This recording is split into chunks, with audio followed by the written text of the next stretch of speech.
Now there is a bird in there. Scrambled eggs. Hey, I'm Derek Dietrichson for Tiny Yellow House in conjunction with Make Magazine. Inadvertently today the theme seems to be orange. Orange drink, orange cabin, orange shirt, blue underwear. I blew it, man. Now this time around we're giving you a tour and kind of a how-to tutorial on this cabin that we call the Gotta Get Away, aka the $100 homeless hut. It was in the New York Times recently, a couple other places. We'll be showing you how to make this little doodad, doohickey thingamabob right around the corner.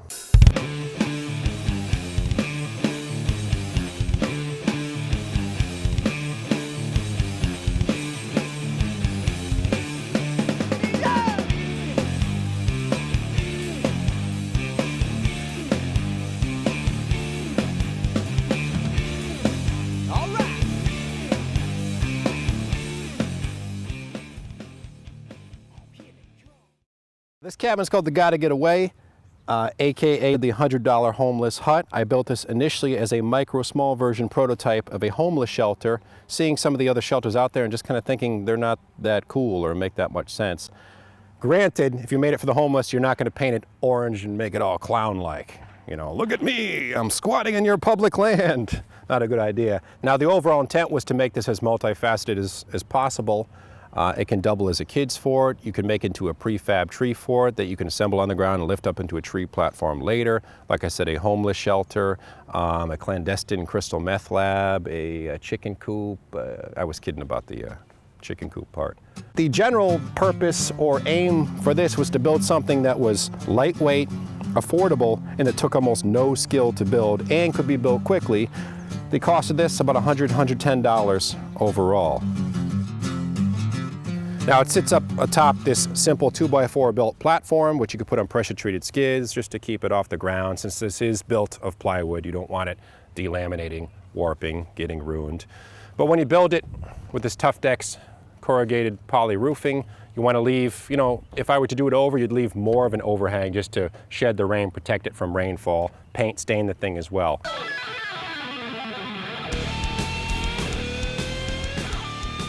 You know, it's simple. The door that I cut out here was simply from the wall piece, and I just trimmed it in with some batten strips that cost about $1.20 each. This is simply where your feet go if you want to stretch out and sleep. It's really not that bad in the main chamber too. It's about 4x4 feet, which is more spacious than you might be led to believe. Right here, just for a little light in this chamber so you can see the mice scurrying over your feet as you sleep. It's made out of a $1.40 trash can. Traced it, cut a hole, and caulked that baby right in there. A lot of people ask about this window in the front too. It's a front-loading washing machine window. Used to be my washing machine. It crapped the bed. I saved the window and made it into this little porthole style window here, which kind of doubles as the eye for this fish head looking or T-Rex head looking shelter. And for whatever reason, another recurring theme when I build these seems to be little birdhouse spots. So someone's building a nest in there, which is kind of cool and strange seeing as it's so low to the ground. Who said those number 2 pencils from high school were useless? I had these little ninjutsu nunchuck sticks here that I cut out that prop open this little ventilation space. You just store them inside the cabin when you're not using them. And the secret little sweep hole here when you want to clean out your cabin the easy way.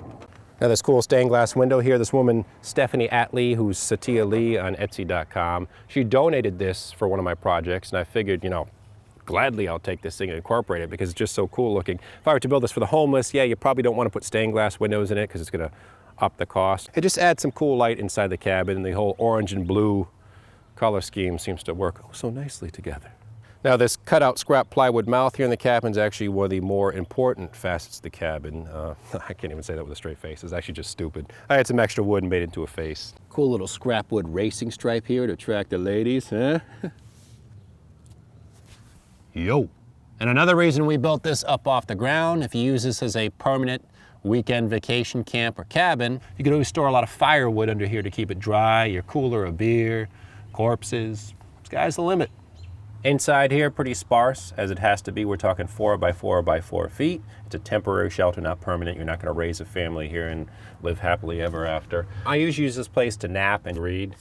So a bunch of shelves, you know, down here or up here for books. You know, a lantern for some reading light, just for some operational light. my Brady Bunch style tiki voodoo owl thing, the source of all my powers. And again, to make this little cabin that much more spacious, we have the leg room.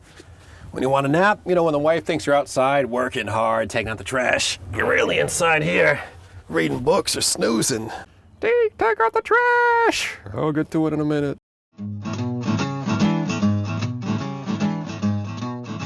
Basically, this whole cabin's made out of 4 pieces of 4x4 foot plywood, 3/4 of an inch, again, thick. You want it to be at least somewhat durable. Now this piece, again, had another piece about here. We'll explain that later. Cut another one in half, and these are your 4 sides of the cabin. Now you take one of these 4x4 foot pieces, this will be your floor. You want to shave on one side 1.5 inches off, that being the width of 2 pieces, the walls, of 3/4 inch plywood. They're going to hug it on either side. You want an even 4 feet across the back. When you do it, it will make sense, believe me. Take this as the floor, you trace out, you know, freehand style, draw out where you want the curve of your cabin to be. It doesn't have to be curved, it can be a box, it can be, you know, more gradually curved. Cut that off, take this piece. Now this isn't 4x4 plywood again, this is just kind of a tiny little model here. Trace it, cut the next one off, cut a hole out for a window, tracing whatever you want your window to be. Again, in this case, it was a washing machine window. These are gonna be your 2 walls. So you simply take your 2 walls, raise them barn raising style. Sandwich in the floor. You're gonna attach it through the sides, not downward. Raise up the back wall. Then you're gonna take some purlins or purlings, if you will, add them sandwiched between the walls. You can screw from the exterior. Add a couple of these evenly spaced. You can use a scrap board as your spacer. You don't have to concisely measure them. You want them to be even though. And after that, you can just trace out freehand a door where you want it to be. You know, using a tape measure, make it nice and even. Cut that out, save the piece, that becomes a door, and after you trim it out, the door has an overhang. Same with the back. Cut a window in it, insert your window, caulk it, caulk all the rest of the edges of this, and you're good to go.